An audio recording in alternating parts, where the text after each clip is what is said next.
Bakit? Biruin nyo yung sa China. Biruin nyo yung sa China, mga kababayan. Kung gaano ka tindi ang ating mga senador. Paki-comment mga kababayan, ilan pong mga senador ang pumirma na hindi sila payag sa resolusyon na ipersona non grata itong mga Chinese diplomat sa Chinese embassy? Ilang senador po yun? Paki-comment mga kababayan. Ilang senador ang bumoto na pro-China? 15. Kita ninyo? 15 ka senador. 15 ba? Paano naging 15 ang senador? Siyam lang ata, Rick Fernandez, 15 ba? Paano naging 15 ang senador? 13 lang ang senador. Diba? Ma'am Brenda Barton, Miguel of shoutout. Siyam po. Like po tayo mga kababayan. Ipantay po natin yung like. Paabutin po natin ng 1,000. Siyam po mga kababayan. Diba? Ito hanapin ko nga dito yung mga senador na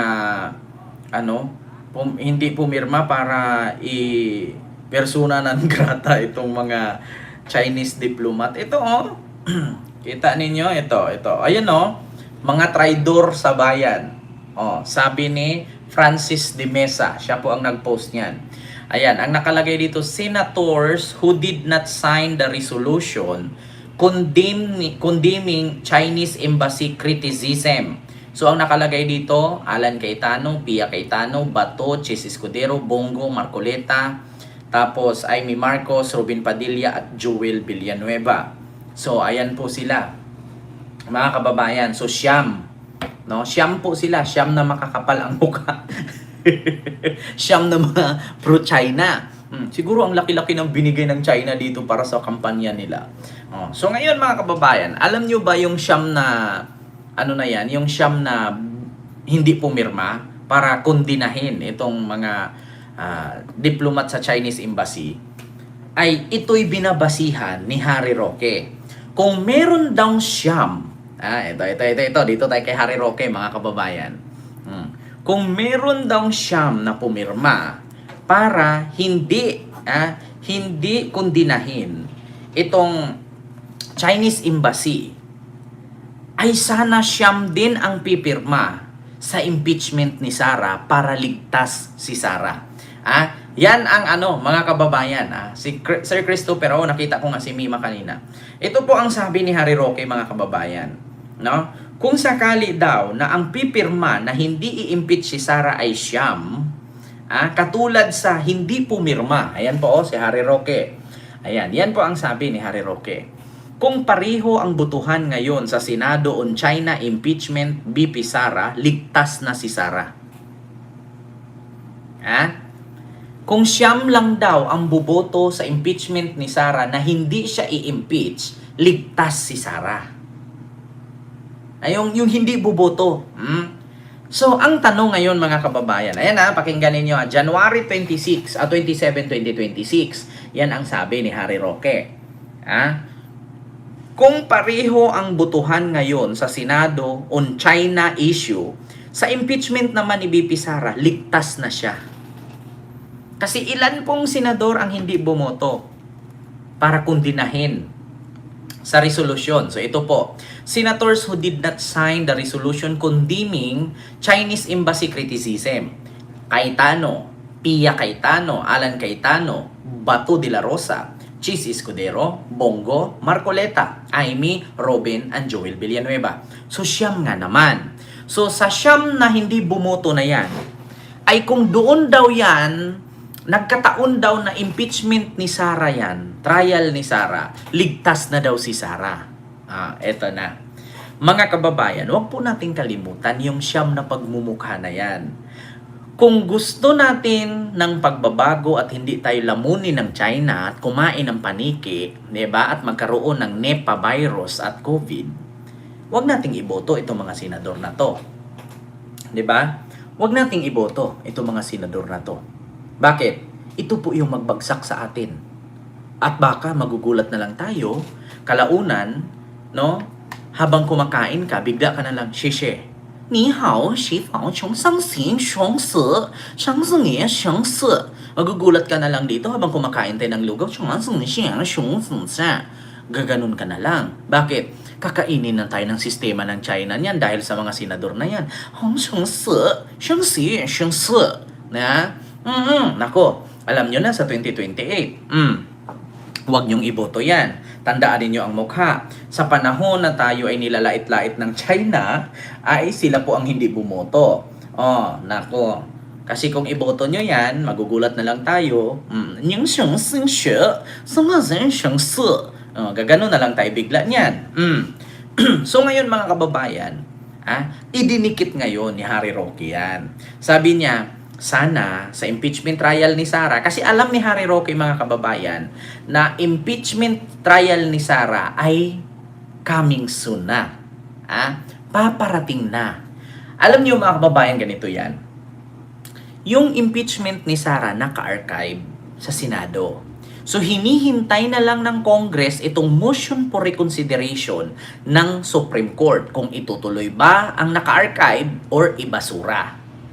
So hanggat hindi maglabas ng sagot itong Supreme Court sa MOR, motion o reconsideration ng Congress, hindi po mausad-usad itong impeachment ni PBBM. Sa kailangan tapusin yung kay Sara. So ngayon mga kababayan, dito mag-react ako. Tama naman mga kababayan na kung siyam nga naman ang hindi boboto na ma-impeach si Sara, talagang ligtas si Sara. Pero ngayon mga kababayan, bago natin sabihin, at kay Harry Roque, kung nanood ka man ngayon, bago mo sabihin ligtas si Sara, sa siyam na hindi bumoto na yan, isipin mo muna, sino po ba dyan ang ligtas din na senador? Sino dyan ang ligtas na senador? Kasi dito pa lang sa siyam na yan, na hindi pumirma patungkol dyan sa Chinese criticism, ay una dito, nahuhulihin si Bato. Si Bato de la Rosa, sa siyam, so 8 na lang. Pangalawa, may kaso si Joel Villanueva, so 7 na lang. Pangatlo, si Chis Escudero, may kaso din sa flood control, so 6 na lang. Pang-apat, si Bongo, aarestuhin na din, kasama ni Bato sa ICC. So ilan na lang matira? Ilan na lang ang matira? 5 na lang. So sa 5 na matira dyan, meron pang kaso itong si Piloka patungkol sa kanyang sose. Yung piniki niyang declaration sa kanyang sose. So 4 na lang ang matira. Sabi ko nga sa inyo, nakaraang vlog ko mga kababayan, na meron ngang pattern dyan. Kaya hanggat si Sara hindi makakuha ng siyam na senador na hindi pipirma dyan para hindi siya ma-impeach, ang tanong, si Escudero, si Joel, si Bato, si Bongo, mawawala na dyan. So ang matitira dyan, possibility, si Alan Cayetano, Pia Cayetano, Robin Padilla, Amy Marcos at Marcoleta. So yan bang 5 na yan? Hindi ba ma-impeach si Sara dyan? Tanong ko lang mga kababayan, yun bang 5 na yan? Kasi in this time kasi mga kababayan, critical kasi dyan, si Joel Villanueva at si Escudero. Critical, hindi aabot 2027 dyan, makukulong yung mga yan. At saka itong impeachment ni Sara na pangalawang filing, medyo matagal-tagal din yan. Siguro maabutan ng 2 months, 3 months yan na pagpo-process at investigation. So, imposible naman na itong si Bato ay hindi ito maaresto at si Bongo. Ang sabi nga, second quarter o first quarter of this 2026, si Bongo, si Bato, automatic yan. Sa ICC ang bagsak niyan. So, sa siyam, 7 na lang. Tapos, si Joel Villanueva nanganganib na ngayon, naaarestuhin na rin. So, magiging 6 na lang. Si Chis Escudero susunod na rin. So, magiging 5 na lang. So, paano si Sara liligtas, Harry Roque? Nag-isip ka ba, Harry Roque? Sige nga, Harry Roque, wag mo nang linlangin. Harry Roque, wag mo nang linlangin yung mga bobo na DDS na supporter mo. Kasi bakit? Paano mo nasabi na yung siyam na hindi pumirma sa resolusyon sa Chinese Embassy, condemning Chinese Embassy criticism, ay ligtas si Sara. Paano naging ligtas si Sara dyan? Hindi nga natin alam, baka February, March, si Bato si Bongo kasabay arestuhin yan. At hindi natin alam, baka nga katapusan ngayong January, si Joel at si Chis Escudero makukulong na.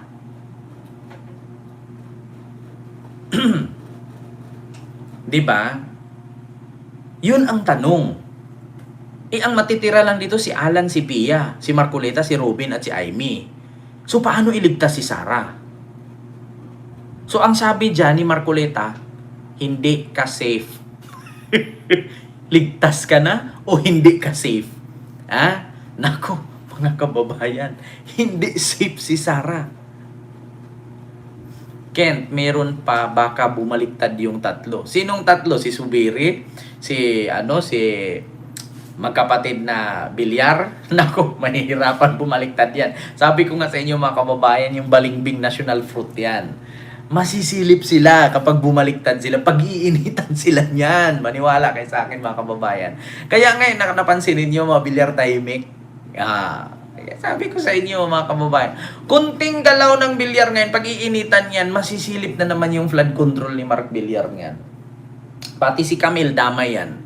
Bakit? Congresswoman si Camille ng Las Piñas nung panahong si Digong. Ilang proyekto sa Las Piñas, masasabit yung magkapatid. Sabi ko nga sa inyo mga kababayan, masasabit yung magkapatid, kaya nga tahimik eh. Si Bilyar na Mark, secretary ng DPWH. Si Camille nun, congresswoman. At saka dyan sa subdivision nila, saan katerbang proyekto yan mula sa DPWH yung sinakay dyan? Masasabit sila dalawa, kaya tahimik. Kaya sabi ko sa inyo mga kababayan, swing, swing, I wanna, swing, swing, di ba?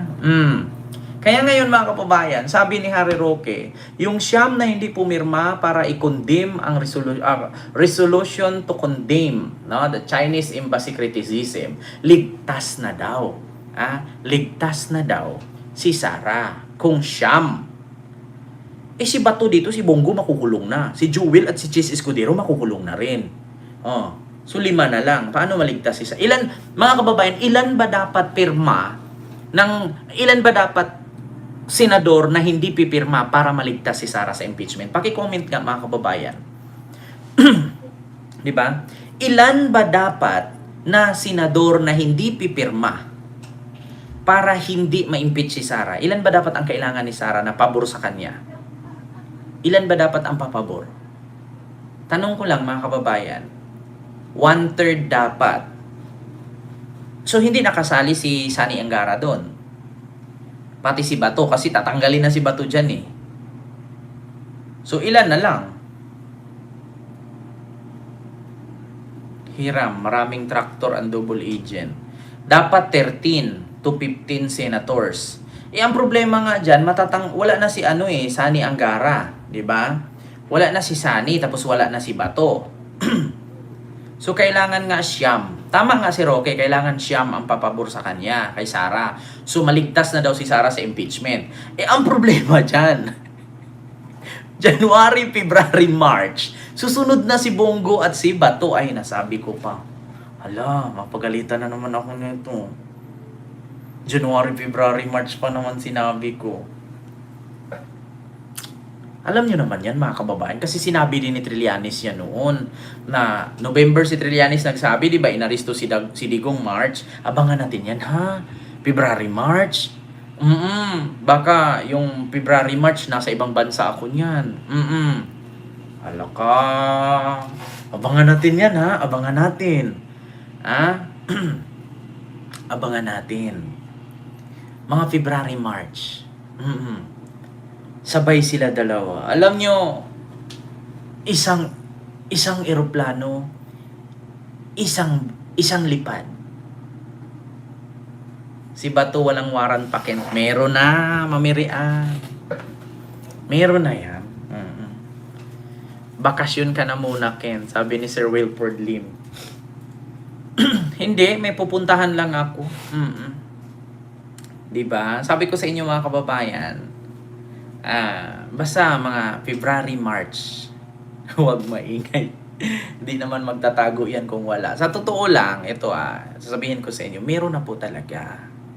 Wala naman po sigurong mag-aresto mga kababayan nang sasabihin nila, "Oy, bato, magtago ka, arestuhin ka namin." Eh di nagtatago ngayon ang bato, 'di ba? Sige nga mga kababayan, saan ka nakakita na may aarestuhin mo tapos magsasabi ka?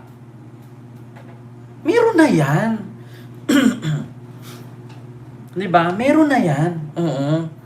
Huwag kayong magsabi na walang warrant, walang warrant. Meron 'yan. Bakit? Ito mga kababayan. Alam niyo ba na si Bato ang unang nakakaalam na may warrant si Digong pero nilihim niya sa mga DDS? Naalala niyo nung lumipad si Digong sa Hong Kong? Alam ni Bato na may warrant 'yun. 1 week na nakalipas may warrant. Pero hindi sinabi ni Bato, hinayaan niyang lumipad si Digong, hindi siya sumama kasi alam niya na aarestuhin si Digong. At ang akala niya, aarestuhin si Digong kasama siya. Hindi pala. 'Di ba? Alam ni Bato na may warrant. Hindi magtatago ng ganyan si Bato kung wala. Tandaan niyo mga kababayan, si Bato PNP chief yan noon. Imposible naman walang radar yan, senador pa. Makapangyarihan mga kababayan, ulitin ko si Bato po ang pangatlo sa pinakamakapangyarihang tao sa Pilipinas kasi senador po siya. Una, presidente, pangalawa, vice president, pangatlo si Bato. Senador po ang pangatlo. Tapos naging PNP chief pa yan. Sino bang huhuli? Di ba mga pulis? Kaya napaka-imposible na walang makakosa yan si Bato dyan sa PNP. Tigil-tigilan nyo nga ako, mga DDS. Di ba? Oo, tigil-tigilan nyo nga ako mga DDS. Do you think si Bato magpakatanga? Hindi siya tanga, duwag lang siya. Hindi siya tanga, pero duwag siya. Diba? Hindi tanga si Bato, duwag lang siya. Hindi magtatago yan. Oo, hindi magtatago yan si Bato na hindi magtatago si Bato na walang warrant yan. Nung panahon nga ni Digong, di ba? Imagine ninyo, nung panahon ni Digong, nung inaresto si Digong, si Bato ang unang nakakaalam na may warrant. Kaya nga hindi siya sumama sa Hong Kong Kasi ang iniisip niya, baka paglapag nito sa NAIA, pagpa-uwi galing Hong Kong, baka isa ako sa dadamputin. Pero hindi. Si Digong lang. Di ba? Oo, kasi hindi pala pwede sabay-sabay. Isa-isa pala. Kaya ngayon, mga kababayan, alam nyo na. Alam nyo na, mga kababayan. Nako, sabi ko sa inyo. May warrant na yan. Diba? May warrant na yan. Arestuhin na yan. So, yun lang po mga kababayan. Yung ating topic ngayon, yung ating live ngayon, no? Sa mga oras na ito. No? So, mamaya po, kita po tayo ulit, no? Mga alas 9:30 siguro, no? Magpakain lang ako ng pusa at aso. Alam niyo naman mga kababayan, kapag ganito, mag-end ako, pakain ng pusa at aso, tapos babalik ulit maya-maya after ko pakain, no? So, yun lang po mga kababayan. No? Mag-ingat po kayo palagi. Maraming salamat po sa inyong lahat. May warrant si Bato. Huwag kayong maingay. Walang nakakarinig. Kaya nagtago yan. Maraming yan. May kaso ni may warrant. So yun lang mga kababayan, maraming salamat.